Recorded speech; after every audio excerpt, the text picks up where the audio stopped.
Taata Sam jangu ebibala bibi nesifamagala okulya. Mbadde saagala naye kikola kulwa. Kubanga ekituufu nazinye.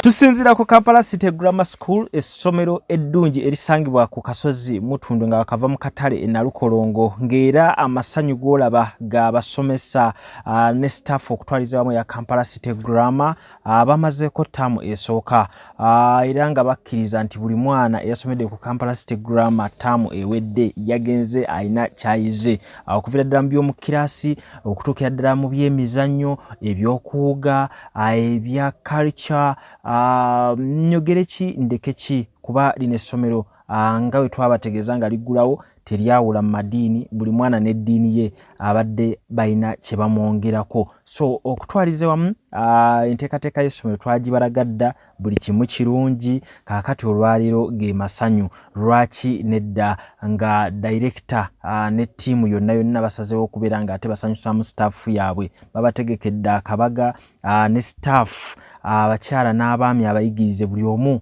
n'olaba nga yeenyigidde mu lunaku, bagabanya ebirabo eby'enjawulo nga buli omu abaako akalabo kasuulira munne mu departments ez'enjawulo. Ndabyeko kwa sikaali awo ng'akalabo akasukumira munnaawo, n'amugamba munnange sabukulula ekirabo, n'ennengerako ne ku kkuuku awo omukyala ng'akuzeekuzemukko, naye ng'era olaba olunaku alusanyukiddemu, adigida bulungi, nga ki ekigaana. So naye n'abeera ng'ate asabukuludde akalabo n'akawa abaana ab'obulenzi babiri, omubadde emiyembe, omubadde emicungwa. Kneel down and open it. Jesus Christ, you better bring the microphone nearer. Yes. Yes, use the microphone. Don't just do that. This is African tradition. What? I love fruits. This is amazing. Jesus Christ. I like this. Jangu Taata Sam.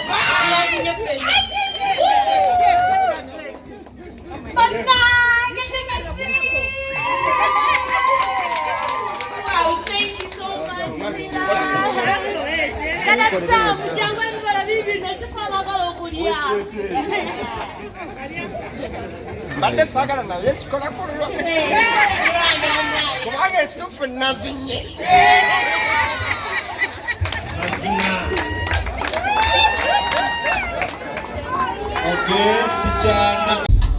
Buli omu abadde agaba kimuli ku mutima, temubaddemu kweraga, temubaddemu mampaati, teri malala. Eneragira ddala nti family ejjudde obulungi ku Kampala City Grammar School. Kaakati we tudda ku abaagaliza essomero lino ebirungi, tujja kusooka n'omukyala Mulongo Babirye Sarah, big up. Weebale nnyo ne taata omulungi, omwami we omulungi, babaddewo nnyo. Nja kubuuza ku muyimbi Olisha M, naye weebale kubeerawo. Kama Ivan, big manager, weebale naye kubeerawo. Mama Nancy, abamutegeera mumanyi kyentegeeza, naye abaddewo mu bitiibwa. Taata Sam owa House of Comedy naye abaddewo nnyo nga masanyu meerere. Omusajja wa vibe ne ttiimu ye ndabye kusaamu awo, na bonna bakwasagana nabo ekintu. Ne basisita bangi nnyo bonna, buli omu abaddewo mu bitiibwa eby'amaanyi, abagenyi abayitiddwa, abawulidde kigudde waani ne bajja, buli omu asobodde okubeera nga atalaba ku experience eno. Kibadde kya kabi nnyo, naye nga nja kwebaza essomero lino olw'okubeera nti ate staff mugifaako, naddala mu mbeera eno nti munnaye bye batafaako bizibu byerere. So munnange wano w'ekintu bakiwanikidde ddala, era nga bw'otunulira staff temuli gw'onyooma. Abakyala abanyirira, abaami envuumuulo, bonna bwe bali bulungi nnyo. Okay, you can open it.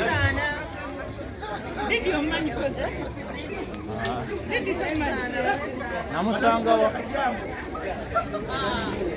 Madam Kula! Olaba nkuba jamba tombo. Next. Abadde atya. Uya ni mkuba jamba atawaza bwe. Here we go. Wabula. Bana Hola, hola. Alafu skole na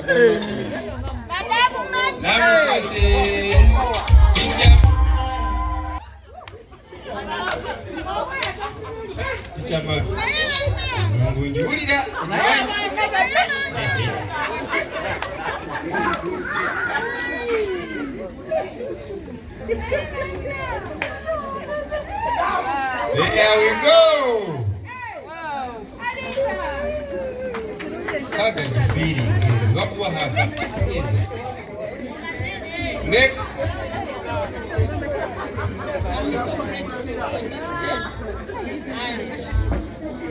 We are writing bad noisemakers. Somebody is writing noisemakers. Great thanks goes to the organizing committee of this event. You've done a great job. Thank you very much. My precious gift goes to Akaloboze. Miss Kate. So bayingidde olunaku lwabwe luno ng'olaba nti ekintu balina engeri gye bakisoosowaza okuviira ddala mu nnyambala baaguza obugoye obuliko amazina baageewoza abamu bagayina mwegali wootunuulira engeri gye bakonnekitingamu olabira ddala ng'ekintu kiri maridaadi saana. So Kampala City Grammar ku lunaku luno olulungi nga bajaguza okubeera nga bamazeeko ttaamu esooka big up tugenda kuba nga twongera otambula nabo naye nga omukolo guno guddiridde omukolo ogw'amaanyi ogwabaddewo ate ng'abaana bagenda eka ogwabadde ogwa culture day nagwo gwabadde mukolo mulungi nnyo. So lwaki nedda Kampala City Grammar School Mutundwe nga wakava mu katale k'e Nalukolongo mwebale nnyo mwebalire ddala. Mutabani wange guma kubanga sente nande sirina naye omwana nyina kyamuwa kyonna kyatwala n'olweso kkiriza akali omwo katulabe jakuyiika Muline fujjo. Baana mmwe mubadde ki abaana n'abatabudde munaye byagaanye mubirabye. We are about to finish. Naronda Madam Macbeth.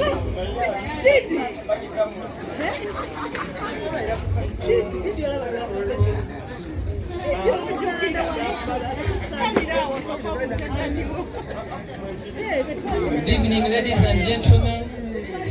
I'm so glad and privileged to be with you in this beautiful place. Without wastage of time, allow me to call Madam Gloria. Madam Gloria. Yino poloti etundibwa n'ennyumba yaamu esangibwa Wakisonga wakava Nansana mu katawuni k'Ebbanda. Tawuni ekuze amakubo malungi era n'ebikondo byolaba bye byawula akabanja mweri ku banneyiba. Ennyumba eno ya bisenge bibiri n'eddiro eddene ebulako plasta na kuggala. Weri waliwo abantu bangi era osobola okuvaayo n'okolera mu kibuga Kampala. Naawe ayagala poloti ez'ebyapa 15 ebuddo omukubira ku ssimu wansi awo n'obeera ng'oyogera ne nannyini waabyo direct. Amanya gange nze Nsuuga Mustafa nkola ne Alihira Holdings. Kakati nannyini nnyumba eno yeesiimye nnyo lwansonga nti eno biodigester era emigaso gyayo egigirimu gyagenda ofuna. Ekisooka tagenda keera lunaku agambe nti bannange septic yajjudde nti nno ajjaleta ekimotoka ate kimuggyako ssente ng'olwedde yagizimba. So biodigester tegenda keera ku makya nti ejjudde. So nawe nkyo ogwo mugaso gwe gusinga kubanga eri gundi yaffe twagikolanga naye ate era still ng'ejja n'ekulya lwansonga nti ebeera etuuka n'ejjula so etuuka ng'esigala ekulya wadde nga ate wagiteekamu ssente yo nnyingi. Ekyokulala nti beauty ye egenda vaayo eya compound nti nno pavers zigenda kuva eri engulu yonna gye mulengera paka eno amazzi era gagenda draininga gano ag'enkuba nga gagenda mu kaala akali ebbala awo nti nno beauty y'olujja egenda vaayo bulungi nnyo. Newe manjagala simbawo muddo kisoboka. Aha. N'oba oyagala simbawo muddo ogwo.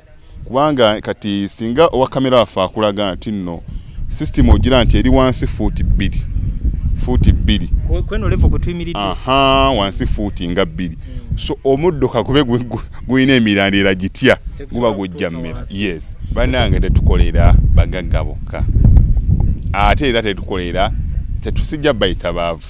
Omuntu wa wansi omufuna mpola. Fenna gye tuggwa. Nange ndi mufuna mpola. So sikolera bantu sina kika kye ngamba mbuno nkolera baneeno. Wabula buli omu era buli omu nga bwozze bwe tukola ki bwe tukwata. Kati Alihira Holdings Uganda Limited tusangibwa Kamoocha Prince Charles Drive plot 45. Kamoocha we wali offices zaffe. Tuyina namba z'amasimu esooka ya Airtel 07017 66992 neya MTN 0789 224230. Abasinga batumanyira mu biodigester kuba bwe tuvudde nnyo mu kamera naye nga abaklanti baffe abapya n'abakadde bagenze bakitegeera nti no ne general construction yenna mwetuli.